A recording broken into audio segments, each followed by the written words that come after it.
अस्सलाम वालेकुम। आप देख रहे हैं के न्यूज एचडी। मैं हूं मरियम शेख। खबर शामिल करते हैं शेखुपुरा से।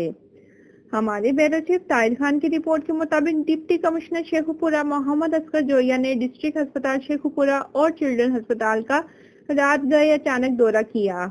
डिप्टी कमिश्नर शेखुपुरा ने डीएचक्यू अस्पताल में अमला और डॉक्टर्स की हाजिरी चेक की। इन्होंने डीएमएस डॉक्टर उस्मान से जेरे इलाज मरीजों को दी जाने वाली सहूलियात के बारे में तफसीली मालूमात भी हासिल की। डिप्टी कमिश्नर ने कोरोना से बचाव के लिए इलाज की सहूलियत और हुकूमती एसओपीज का भी जायजा लिया। डिप्टी कमिश्नर ने सफाई सुथराई के मामला का भी जायजा लिया और इसको मजीद बेहतर बनाने की हिदायत जारी की।